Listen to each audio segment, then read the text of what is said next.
अस्सलामुअलैकुम दोस्तों, कैसे हैं आप लोग।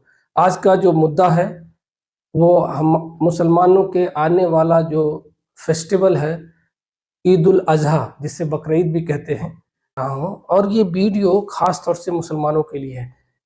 मुसलमानों से इस देश को इकोनॉमिकली कितना फ़ायदा होता है और हिंदू भाइयों को कितना फ़ायदा होता है, और ये हर हिंदुस्तानी मुसलमान को ये वीडियो देखना चाहिए, क्योंकि उससे पता चलेगा कि वो बहुत बड़े देशभक्त हैं और देश को इकोनॉमिकल मजबूत कर रहे हैं। और जो हिंदू भाई हैं वो भी देखेंगे वीडियो तो उनको समझ में आएगा कि अगर मुसलमान 1 साल 2 साल बकरीद मनाना छोड़ दे तो देश में इसका क्या नुकसान हो सकता है, आप खुद देखिए। ईद उल अजहा 2026 बकरीद से भारत को कितना फ़ायदा होता है, इसमें साफ साफ ये पूरा डेटा रिसर्च के साथ हमारी पूरी टीम रिसर्च के साथ लाई है। देखिए 2026 में अनुमान है 4 से 6 लाख करोड़ का आर्थिक लाभ होगा इस आने वाले फेस्टिवल जो 28, 29, 30 को है। इसे ईद उल अजहा कहते हैं। क्या क्या फायदे होते हैं, ये फायदा केवल एक समुदाय को नहीं पूरे भारत और हिंदुओं को भी है।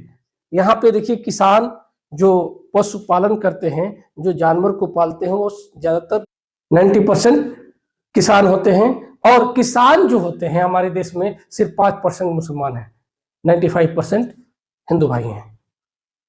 ट्रांसपोर्ट और व्यापार है, इसमें मुसलमान भी होते हैं, हिंदू भी, और इसमें ड्राइवर हो गया, गाड़ी हो गया जिसमें ले जाते हैं, ये भी एक बहुत बड़ा बिजनेस का, ये 1 महीना जो चलता है इसमें लाखों करोड़ों का ट्रांजैक्शन होता है।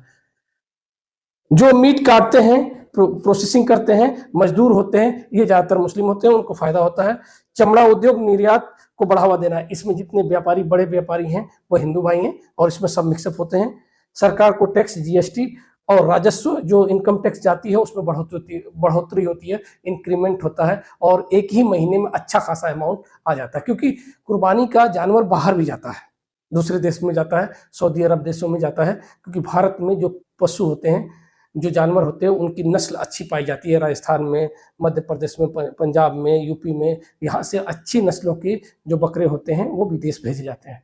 25 के सेंसस के हिसाब से हम बात करते हैं, भारत सरकार की स्टॉक सेंसस जो है 2025 के अनुसार, ये अगर आप देखेंगे तो लगभग जो बकरियां होती हैं, गोट्स होते हैं, वो 22.8 करोड़, भेड़ें होती हैं 12.4 करोड़, गाय और भैंस जो हैं 45 करोड़ से अधिक, और कुल पशु लगभग इतने करोड़ के आसपास ये भारत में आबादी है इनकी।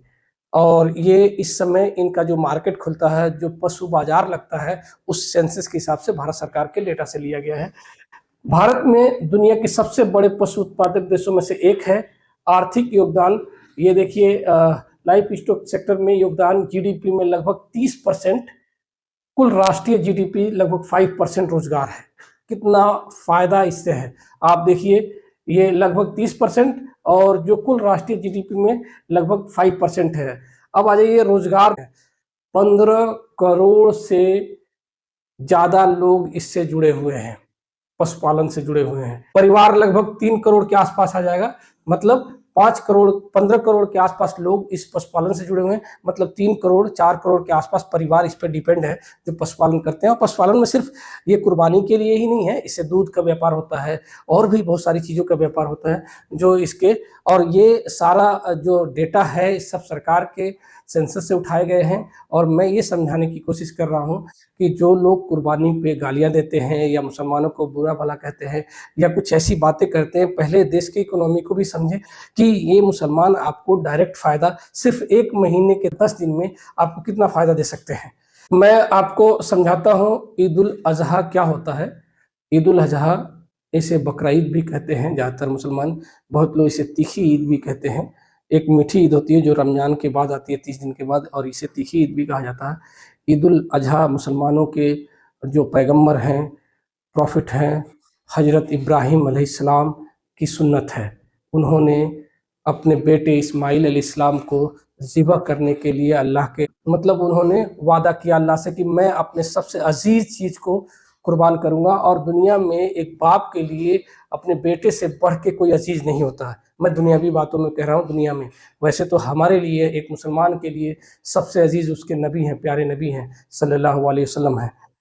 पूरे दुनिया में, वर्ल्ड में 200 करोड़ से ज़्यादा मुसलमान हैं और ये कुर्बानी बहुत ही शौक से मनाते हैं, इनका फेस्टिवल है। मुसलमानों का इस्लाम में अल्लाह और अल्लाह के रसूल ने बस 2 ही त्योहार दिए हैं फेस्टिवल, ईद और बकरा ईद, बाकी का कोई कॉन्सेप्ट नहीं है।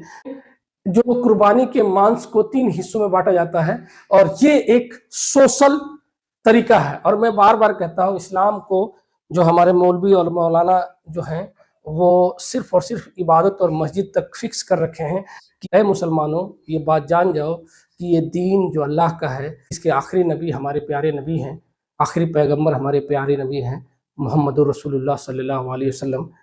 उन्होंने दीन को जब कंप्लीट किया तो उनमें उन्होंने ये बात बता दी कि ये दीन जो है पूरी दुनिया में गालिब है और गालिब रहेगा और ये दीन डिसिप्लिन से चलेगा। इसीलिए जब हम दीन में कोई नई चीज़ लेके आते हैं और उसकी दलीलें देते हैं कि हमारे बुज़ुर्ग ये कह के गए, हमारे बुज़ुर्ग ये कह के गए, तो दीन में कोई जगह नहीं है दोस्तों।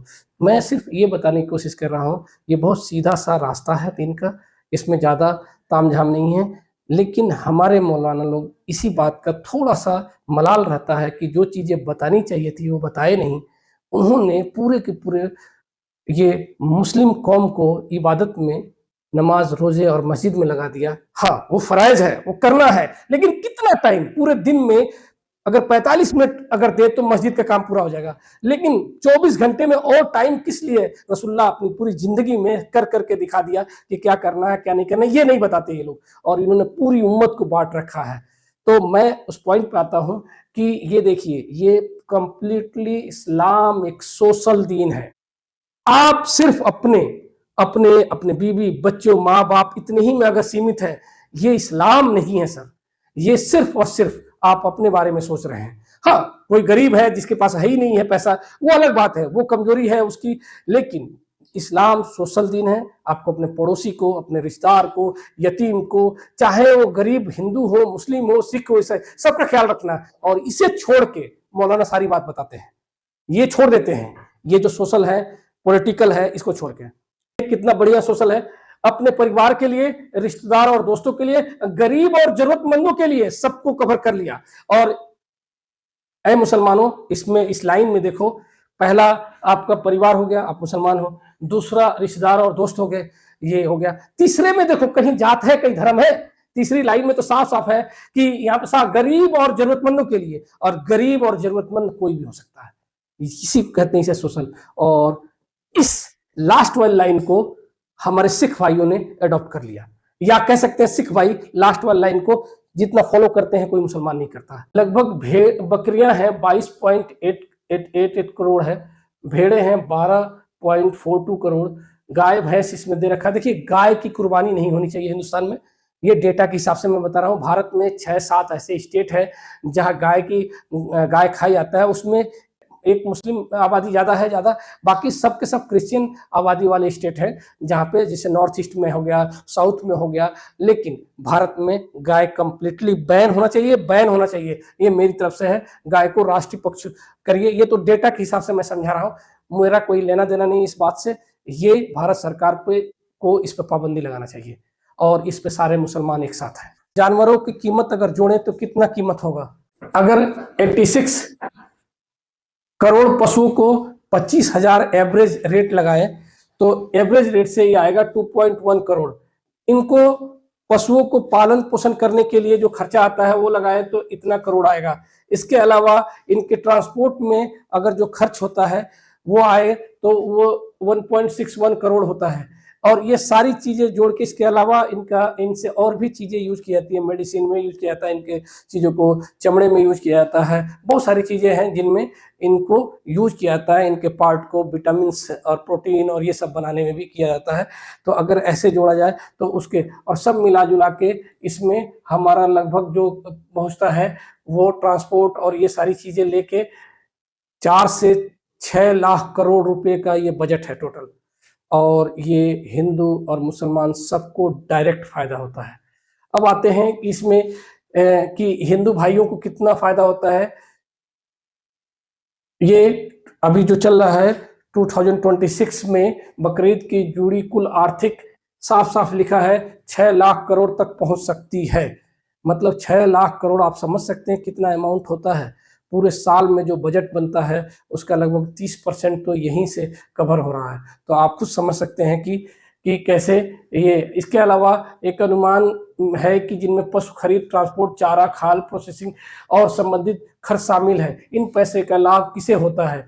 तो यहाँ पे इन सारे पैसों का, खाने को छोड़ दिया जाए तो बाकी सारा, पशु को पालन करना, पशु को चारा खिलाना, उनके चारे के लिए, ट्रांसपोर्ट के लिए ले जाना मार्केट में, सारी चीजें अगर देखा जाए तो किनको फायदा होता है? तो हिंदू किसान और पशु पालक को होता है। भारत के कई राज्य हैं जहाँ पे बहुत बड़ी मात्रा में इनका पालन पोषण होता है। इसमें है राजस्थान, उत्तर प्रदेश, मध्य प्रदेश, बिहार, महाराष्ट्र और साउथ के भी बहुत सारे स्टेट्स हैं, जिसमें आपका तेलंगाना हो गया, आंध्रा हो गया, तमिलनाडु हो गया, केरला हो गया। यहाँ पे पशुपालन बहुत ज़्यादा मात्रा में की जाती है, जानवरों को पाला जाता है, क्योंकि इनका खपत यहाँ पर भी ज़्यादा है, ऐसे आम दिनों में है। मैं सिर्फ ये डेटा बकरीद के लिए बता रहा हूँ। और इसमें देखिए, जो बकरीद के समय मांग बढ़ने में पशुओं के अच्छे दाम मिलते हैं। चारा उद्योग देखिए, भूसा, दाना, मिनरल सप्लीमेंट है, पशु दवाइयाँ, इनकी सब मांग बढ़ती है। Transport, tractor, truck, pickup, driver, diesel, ये देखिए कितने सारे रोजगार इसमें हो रहे हैं। मजदूर, अस्थायी रोजगार, पशु देखभाल, मंडी कर्मचारी, कसाई, सफाई कर्मी, चमड़ा, ये सारी चीजें इनसे होती है। और इनके चमड़े से जो चीजें बनाई जाती है, जूते, बैग, बेल्ट, जैकेट, भारत का चमड़ा उद्योग लाखों लोगों को रोजगार देता है। इसके अलावा पैकेजिंग और कोल्ड स्टोरेज, सरकार की जो भी राजस्व विभाग है उसमें जीएसटी, ईंधन, मंडी शुल्क, आयकर, ये देखिए, ये 4 चीजें भारत सरकार को इससे फायदे होते हैं। और मंडी व्यापार, सभी समुदाय शामिल होते हैं। चमड़ा उद्योग में लाखों लोग काम करते हैं। इसके अलावा आप, इसलिए कहना सही है कि बकरीद का आर्थिक लाभ पूरे भारत में मिलता है। मतलब ये बात कि जो बकरीद होता है उसका डायरेक्ट फायदा पूरे भारत के लोगों को होता है।